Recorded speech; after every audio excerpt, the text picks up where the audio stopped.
చెప్పండి అమ్మా, మీకు ఏం ప్రాబ్లం ఏంది, ఎందుకు వచ్చి? వికారాబాద్ పాలిటెక్నిక్ కాలేజ్ మాది. మాకు ట్రాన్స్పోర్టేషన్కి ఇబ్బంది ఉంది. వికారాబాద్ నుంచి కొంపల్లికి వెళ్ళాలంటే ఆటోస్ రావాలి. పర్ మంత్ తీసుకోవాలంటే 2000 నియర్ బై తీసుకోవాలి. 2800 అడుగుతున్నారు. మళ్ళీ ఆటోలో కూడా 12 మెంబర్స్ 13 మెంబర్స్. ముంగల్నే 3 మెంబర్స్, ఆటో పక్కన ముగ్గురు గర్ల్స్ అంటే చాలా కష్టం అవుతుంది. వెనకాల నలుగురు పైన ఇంకిద్దరు, పైన ఇంకా 4 మెంబర్స్. బ్యాగ్స్ ఇవన్నిటిని మేము తీసుకొని క్యారీ చేయాలంటే మాకు ఇబ్బందిగా ఉంది. ఇంకా మేము బస్ కోసం ట్రై చేస్తున్నాం. మా సూపర్ సీనియర్స్, మా సీనియర్స్ నుంచి కూడా ఇదే ట్రై చేస్తున్నాం. బస్ అని చెప్పి మాట చెప్తున్నారు కానీ ఇంకా అది రావట్లేదు. చూడాలి. సుమారు మీరు ఎంతమంది ఉంటారు? హైయర్ అఫీషియల్కి ఒక అప్లికేషన్ ఇచ్చాము. సార్ వాళ్ళు వస్తే మంచిగా. సుమారు మీరు ఎంతమంది ఉంటారు స్ట్రెంత్ అమ్మాయిలు? 120 మెంబర్స్. అంటే ఇక్కడ గర్ల్స్ అందరం జూనియర్స్కి మళ్ళీ సీనియర్స్ అందరు కలిపేసి కూడా ఉంటారు. మీరు ఇక్కడ హాస్టల్లో ఉంటారా?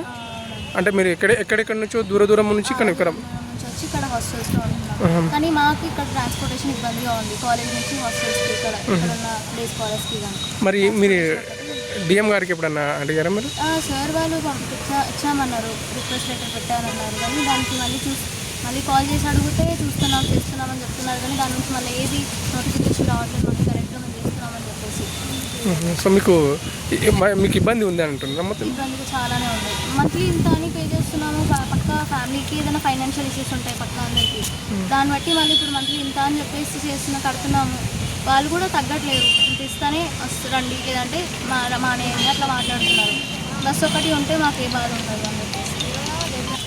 స్పీకర్ సార్, కొంచెం మీకు ఇది రిక్వెస్ట్ అనుకోండి ప్లీజ్. మా స్టూడెంట్స్ తరఫు నుంచి మాకు ఒక బస్ అరేంజ్ చేయండి ప్లీజ్ సార్. మీకు కొంచెం పర్సనల్గా ఈ రిక్వెస్ట్ తీసుకొని మా కాలేజ్కి ఒక బస్ అరేంజ్ చేయండి సార్. స్పీకర్ సార్, మా కాలేజ్కి బస్ చాలా ఇబ్బంది ఉంది. కొంచెం మీరు సపోర్ట్ చేసి మా కాలేజ్కి బస్సు పెట్టిస్తారని మేము కోరుకుంటున్నాం. కొంచెం ఒక బస్ అరేంజ్ చేయండి. ఎందుకంటే ఇక్కడ నుంచి అక్కడికి ట్రాన్స్ఫర్ అవ్వడానికి చాలా ఇబ్బంది అవుతుంది. ఆటో డ్రైవర్స్ కొంతమంది మంచిగా ఉంటారు, కొంతమంది చెత్తగా ఉంటారు. వాళ్ళ వల్ల కూడా ఇబ్బంది పడాల్సి వస్తుంది. కొంతమంది సింగిల్ పేరెంట్స్ ఉన్న వాళ్ళు ఉంటారు, కానీ ఏమంటారు ఫినాన్షియల్ సపోర్ట్ లేకుండా మనీ కట్టడానికి కూడా ఇబ్బంది అవుతుంది. ఇప్పుడు ఇంతకుముందు మాకు 1200 ఉండే, ఇప్పుడు మరి 1500 వేసారు. మనకి కూడా మాకు చాలా ఇబ్బంది అవుతుంది.